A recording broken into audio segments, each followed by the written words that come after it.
Do you remember Spongebob? If you don't, it's a wacky show about a sea sponge, specifically an Alpacina fistularis, a yellow tube sponge that is commonly found in open waters, named Spongebob, and his silly shenanigans with his friends Patrick the Sea Star, otherwise known as the Starfish, Plankton the Phytoplankton, and Squidward. The show airs on Nickelodeon and began around the late 90s. So my name is Randall, and I have some insider knowledge about this show and its production. My father, Steven Hillenburg, created the show, and he told me that I can join the SpongeBob team when I get to be a big boy. Currently, I'm only 37, and I'm super duper excited for this. Today, I went down to the studio to say hi to my dad because my mom was nagging me because I haven't left the house in 5 months. When I walked into the production room, one of my dad's associates told me he would be done with his work in about 5 more minutes and to wait outside. Actually, what she said was, I told you several times Mr. Hillenburg doesn't have a son, and he has no idea who you are, and will have to file a restraining order if you show up here again. But I knew what she meant.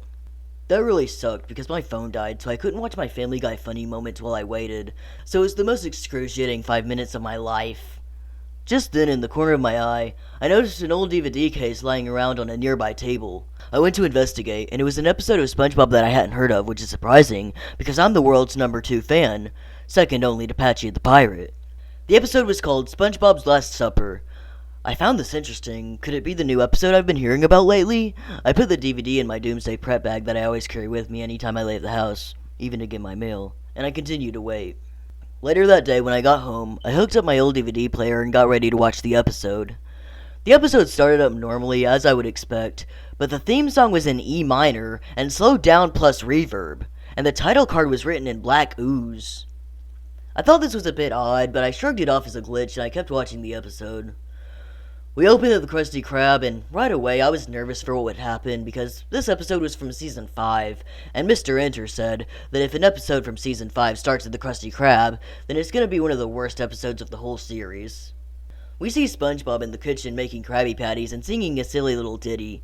Just then, SpongeBob gasps in horror, as he noticed that while he was so busy singing his song, he didn't realize that he accidentally added slightly too much mustard to one of the patties. SpongeBob starts hyperventilating and violently shaking. Squidward hears the commotion and peeks his head into the window thing to yell at SpongeBob for interrupting his reading of Jazz Monthly. SpongeBob suddenly puts a pause on his mental health crisis to say, You know, Squidward, you can at least ask if I'm alright or call for help. When it sounds like I literally can't breathe and might be in danger, instead of just being a total dick about everything all the time.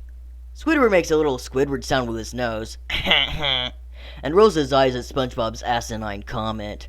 I can't even understand his barnacle head language sometimes, Squiddy remarks to himself annoyedly as he goes back to reading his book, ignoring SpongeBob's nonsense. Just then, Mr. Krabs waddles into the kitchen to check on his employees. SpongeBob's blue orbs glisten in the glow of the cheap Krusty Krab lighting fixture as he goes to greet his boss Kun.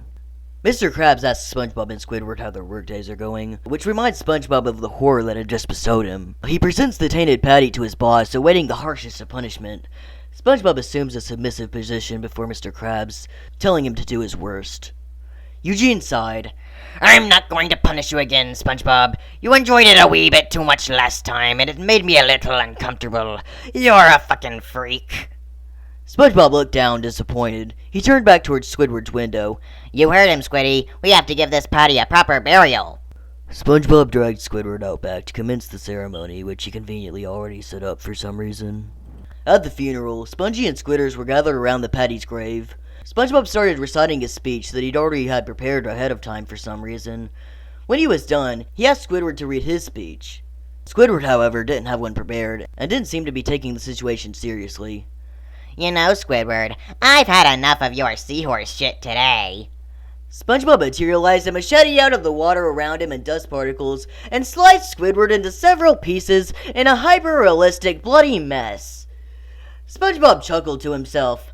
Guess they'll have to call you Squid Sentence now. This is your period. SpongeBob walks away, twirling the machete in his fingers like a badass. This was another fairly odd occurrence, but I shrugged it off as another glitch. And I just continued watching. Just then, Mr. Krabs tittled his tiddly crab legs outside, seeing the mess. What the fuck did you do to Squid Paragraph? He yelled out in disbelief. SpongeBob did a dramatic gulp.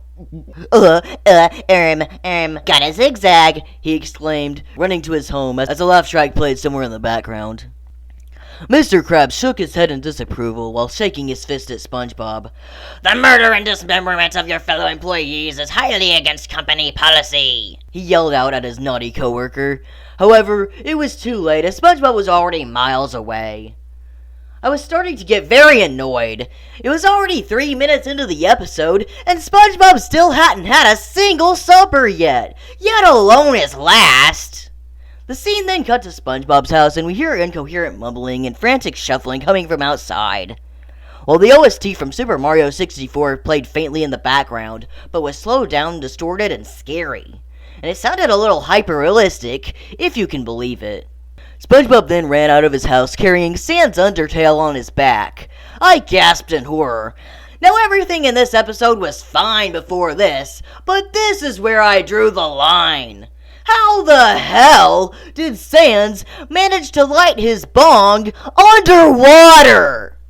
I hope somebody got fired for this blunt blunder. Oh well, at least I got to see one of my favorite characters in the show. Sans hasn't made an appearance in quite a while, and I'm glad they brought back this beloved character. SpongeBob asked his best friend what he should do, to which Sans replied, "Well, SpongeBob, this seems like a pretty bad time. I'm Sans Undertale." SpongeBob smiled. Thanks, buddy. You're right. You always have the best advice. Sans nodded. I'm Sans Undertale. I have bad times. SpongeBob looked dejected. You really think so, Sans? Sans replied sternly. Time bad. Sans me. SpongeBob was disappointed to hear this, but he agreed with his best friend's assertion. He knew it had to be done. Sans, glad SpongeBob saw it his way, gave a relieved time. SpongeBob went back to the Krusty Krab to the scene of the slaughter with a roll of extra strong Scotch tape, ready to make things right. SpongeBob and Sans gathered up all of Squidward's body parts and taped them back together, and set him upright at the cash register. Sans used his Gaster Blaster to weld his head back on so it wouldn't be too droopy. That way he'd look a little more welcoming to the customers. Mr. Krabs tiptoed out of his office over to the dandy duo. Good job, boyo, he said. That's half of your infraction dealt with. Now I won't have to fire ye. SpongeBob, Sans, and Mr. Krabs all then jumped up, freezing midair, as happy music played for exactly 1 minute and 26 seconds. Good thing I had my handy-dandy stopwatch on me. Squidward would have jumped too, but he was still dead. SpongeBob then invited all his pals over for supper later that night to celebrate the helpful new lessons he learned throughout the episode, as he was always known to do. In the final scene, we see SpongeBob back at home, gather around a long dining table with all of his closest buddies, Sans, Plankton, codenamed the Plank, Squidward, now good as new, and Sandy the Squirrel. This would be SpongeBob's last supper, as from now on, he would call it dinner instead. And this was where the episode ended. Honestly, I was pissed! This episode was way too short, and SpongeBob changing his iconic line at the end, "Welcome to supper," to the new "Welcome to dinner," was a step too far. Clearly this decision was put in to make the show more woke, but I, as a longtime serious fan, was not having it. I'm not one to allow dinner politics into my cartoons. Plus, they clearly only brought Sans Undertale back for the fan service. They didn't even remember to add in his old catchphrase, "I'm ready, I'm ready." So the writers clearly didn't even do their homework on Sans' character. Yeah, this episode sucked, and I wrote a strongly worded email to Nickelodeon Studios. They wrote back saying something along the lines of, "This is a cease and desist for harassment."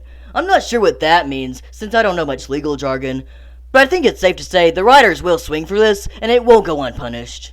I popped the DVD out and smashed it to pieces with my nail-covered baseball bat that I conveniently keep next to my bed, in case of a situation like this. If you ever come across a copy of this episode, please follow my example. It's for your own good. Okay, so a few days after I destroyed the disc, I started hearing some strange noises in my house. I thought it was a glitch at first, but one night I was hearing more than usual. I got up to go see what it was.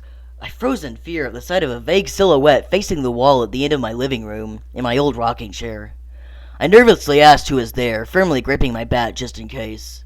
Just then, a familiar voice said to me, "Hey, so you saw the last episode, eh?" I was stunned. I knew this voice anywhere. Patchy? I dropped the bat and approached the figure. A hand appeared on my shoulder. That's right. I turned around behind me to face Patchy. Wait, but if you're right there... I turned back around to face the chair, and the figure turned around, revealing itself to be some dude in a gorilla costume. Patchy, the gorilla, and I all had a good chuckle at this goofy situation. I asked Patchy what he was doing here, and more importantly, how he got into my house. Aye, it be not very wise to keep your spare key under the welcome mat, he said, with a hearty laugh as his parrot sidekick Potty joined in. Now that you've endured the first true lost episode of Spongebob, I can bestow upon ye infinite Spongebob knowledge, Patchy told me. Oh, sweet. Are there any more lost episodes? Patchy laughed. That there are, kid. Ha ha ha.